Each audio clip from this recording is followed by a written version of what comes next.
I was always quite shy and quiet, so I'd always sit in the corner and just watch and listen. So I suppose I've got big ears and big eyes, but quite a small mouth because I rarely talk. So I would say I'm a big-eared, big-eyed person, like this. Yeah.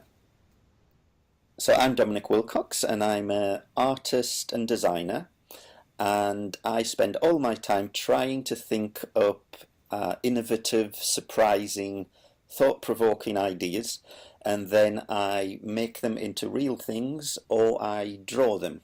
So I'm very much a visual communicator. So I don't really have a favourite project that I did. I've got favourites, but I suppose one of my favourites is the watch sculptures. So this is where I put little figures, little tiny sculptures on the hands of a watch, and one goes around on the second hand and the other one is very slow, obviously, on the minute hand, and one passes the other. And I just thought about stories, little miniature moments that one person or thing passes another. And so that was quite a challenge. And the reason why I like it is because it came out of another project which was called Speed Creating, where I forced myself to try and come up with a creative idea every day for 30 days in a row and photograph it and video it and put it on my blog. And this idea of, I wonder what would happen if you put an object on the hands of a watch, came out of that experience of pressure of having to think of an idea.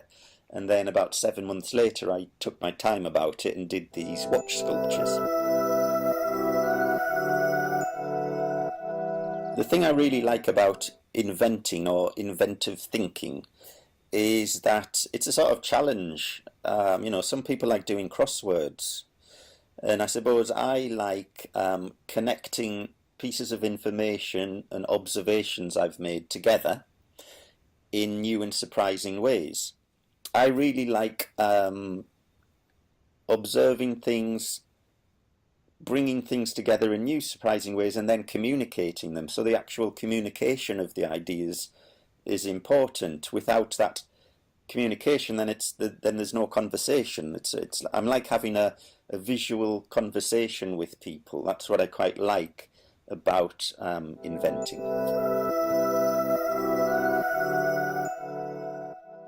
I do get stuck. I do get creatively blocked. So I'll try all sorts of different things. Like I will change the music. The type of ideas you come up with are related to the mood you're in, I find.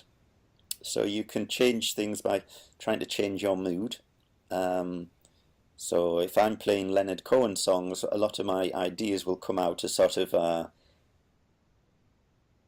quite sad and thoughtful ideas. And but then if I change the rhythm of the music, maybe the type of idea changes also. I think going for walks is useful. For some reason, when your body is physically moving, then it seems to activate. It seems to allow your brain to relax a little bit. And I think when your mind is relaxed, then ideas really start to flow. So it's about keeping calm. When you're under pressure to come up with ideas, I think sometimes you can start to get stressed about it. When you get stressed, you get tense, and your ideas and your mind starts to be restricted. So it's like this Zen meditation approach of finding this optimal position of your mind. It's a balance of being relaxed and focused at the same time, and so putting myself in positions in which it allows that, whether it's going for a walk, going for a bath, having a bath. I think of lots of ideas in the bath. Or that moment when you just wake up in the morning and your mind is very relaxed, but you can focus a little, and suddenly everything becomes clear. So there's a lot of lying down involved and a lot of walking. So the word wanderlust, I guess the traditional meaning would be a person who the desire to travel, the desire to travel. But I think as a creative person, I've always thought that creativity is about exploration. It's the exploration of ideas, and as creative people, we are explorers of the imagination. And so that's what I would take from Wanderlust. And we're all going out there looking for new ideas, to find things that we haven't seen before, and then we bring them back and we show people. So we're all explorers. Well, I've found that boredom is actually a great inspiration for creativity. There's been times when I've been so bored that my mind starts to create interest. I think that's what happens.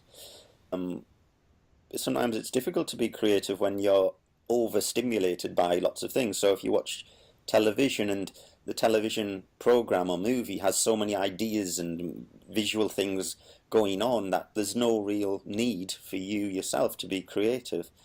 So I would say boredom is a positive thing, that will naturally give your brain a kick to do something. Well, I think everybody, whether they're creative or not, should definitely do a course in improvisation. I signed up for a 6-week course, and then I ended up doing 3 of those courses, beginners, intermediate and advanced, and I ended up standing on a stage in a pub theatre, coming up with an idea and acting it out with a friend who was also on the course, which was the title of an invented movie shouted out by the audience, and we just had to start. It was something like Zombie Clubhouse, and we just had to walk towards each other and start a scene in the Zombie Clubhouse.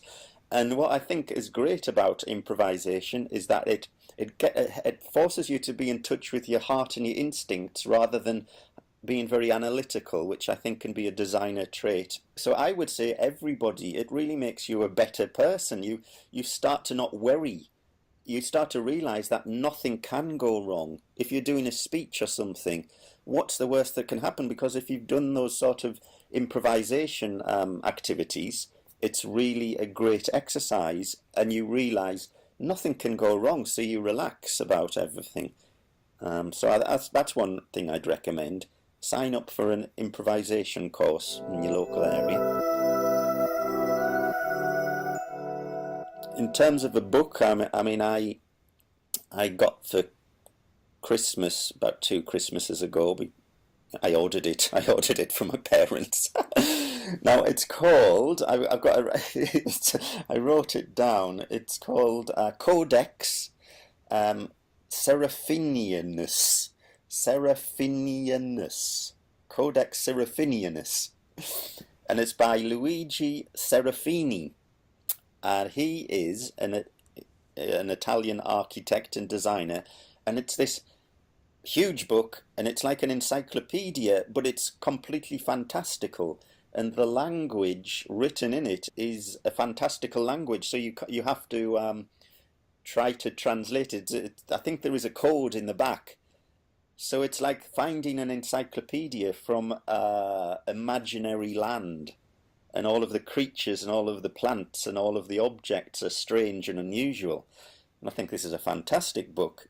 So I would recommend buying that. It's quite expensive, but you get your money's worth.